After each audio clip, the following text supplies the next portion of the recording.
This is an examination of the hidden human condition. This is the Hidden Killers Podcast with Tony Brueski. Joni Johnston is with us for this segment. Joni has been analyzing the Alex Murdaugh case with us since the beginning. And this is the first time we've had a chance to reconnect since the verdict actually came in. So I feel like everyone who we've been talking to over the last many months, I have to begin our conversation with, what's your take? What was your reaction to the verdict the other day? You know, I don't think there was a surprise. I guess if there was any surprise, it was that the jury came back so quickly. Yeah. And there was a lot of, talk after the fact. Several jurors came forward and said that a couple of things really seemed to seal his fate. One, the video clip that was captured on Paul's, cell phone, which completely debunked his story. And then his testimony. I think it's very difficult when you get up there and you have this history of lying over and over and over again, and you're having to acknowledge that, and all these other things are coming out, to expect the jury to believe you. And clearly they did not in any way, shape, or form. I was surprised just how much they did not, honestly. I thought you were going to have one or two maybe that thought, well, maybe, but as fast as they came back with that verdict, and I know you just said you were surprised too, what do you think was the piece that really stood out to them, that they all very collectively together came to that conclusion that this man is guilty? I think it was just accumulation of all the lies he told. Yeah. And I don't think he appeared credible on the stand. I mean, I feel for the defense, and that there's been a lot of, I think, Monday morning quarterbacking about whether he should have been put on the stand. Would he have fared better if he hadn't have? Of course, we don't know that. But I don't know what they could do, and to some extent, because he's got to explain himself, right? I mean, I think it would be very difficult not to. So I think they were in a very difficult position. I think, again, looking back, it probably would have been better for him not to testify. Sure. But, again, that's easy for us to say now. Yeah. But I don't think he appeared credible. And like I said, the prosecution had so much ammunition to just, to just undermine his credibility over and over and over again. And when you're testifying, that really is what the jury is evaluating. Sure. Is how honest, how credible you are. And that's really why people are put on the stand for the most part, certainly if you're a defendant, is to establish your credibility and your honesty. And clearly he has a history of neither one of those. And it's interesting, just the fact that he went on the stand, because the odds of someone on the stand defending themselves who have this sort of a background about them with the lying, with the accusations against them. I was talking to Eric Bland yesterday, the attorney for Satterfield, and it's like a 0.05% chance that you end up getting found not guilty if you take those steps the way that they did in trial.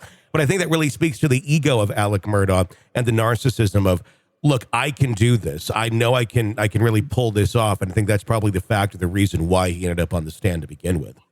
You're probably, you may be right. I would love to have been a fly on the wall in the conversation that Murdaugh had with his attorneys about testimony and whether he should get on the stand or not, and how much his counsel, encouraged or discouraged him from doing so. You could almost see it in the faces of Harpootlian and Jim Griffin while he was testimonying. There were moments where it was like, oh, just shut up right now. But let's dive into the idea, or not the idea, but the state that this man must be in at this point. With your expertise and background, this man has been found guilty, but obviously he's been professing his innocence the whole time. Is this someone who believes that he's innocent? What, in your opinion, do you think is going through his mind now that he is locked up with that verdict? Well, I think there are two questions. One is, does he believe he's guilty? And number two, would he ever admit he's guilty? Yeah. And I have no doubts, in my mind that he knows he's guilty. That he knows what he's done. He may justify it, make some reason or story in his head that makes him, able to live with himself. But whether he would admit that, I don't think there's much in it for him to come clean. at this point.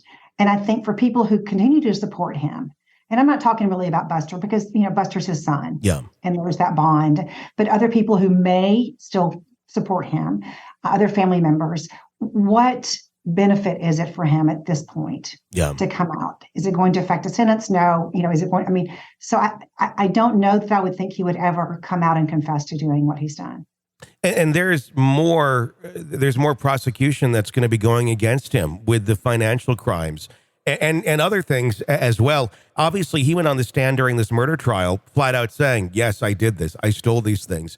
He is still going to be on trial again for these crimes. How on earth does one defend themselves anymore against any of this? He's still saying not guilty on those things, yet he said guilty on the stand in this. What does that say about anything about him, his character, his mindset? Is this starting to be the works of someone who is crazy or has some sort of serious psychological defect that one would say, look, if you truly believe this, you are not at all mentally fit to be taking this? Yeah, I think there are plenty of people who plead not guilty who know that they are guilty. Yeah. Right. So I think it's always challenging for me, Tony, in these situations because we can look at his history and we can, make all kinds of guesses about what mentally might be going on with him, what might be wrong with him, and those kinds of things. I think it is difficult to look at the situation he's in now and make a lot of inferences about his character because he's in a desperate situation. Mm-hmm. And when people are in desperate situations, they do all kinds of things. And so, my sense is that, the best strategy may be, and again, I'm certainly a psychologist, not an attorney, but if I was, going to be involved in his defense or it would be looking at mitigation, really talking about his substance use and, how that influenced him. And I'm talking about the financial crimes. Yeah. Because I don't know how else you can in any way gain some kind of empathy or understanding other than try to mitigate the actions which have been documented and he's admitted. Yeah. And even so, that's just, if he's already admitted, he said, yes, I did this. Yes, I feel bad. So it shows that he feels remorse for the crimes that he's committed. It still means he's guilty. That's where I don't understand where we're going to go down the I'm not guilty, but I did all these drugs. You still would be found guilty of those crimes, would you not? Even if you had been on those drugs and you realized and you were still practicing and you were living a fairly productive, active life. I don't understand where this would actually, truly benefit him in the long run. Other than it's some days out of jail that he gets to sit in a courtroom. Yeah. You're absolutely right. When people are talking about mitigation, unless they're going for some kind of insanity defense, which is not at all on the table here. Mm-hmm. But, typically mitigation, you're right, is when it comes to sentencing. Yeah. You're not saying the person didn't do it. Yeah. You're saying that, the person maybe did it or they've already been found guilty. And now you're saying, okay, yes, this person was convicted of this. Let's soften his sentence. Let's look at the circumstances surrounding what happened, and that might persuade the jury to lessen the consequences for him. But you're right; it doesn't directly address the issue of whether you're guilty or not. No, and at this point, softening the sentence, does that make it 500 years? Exactly.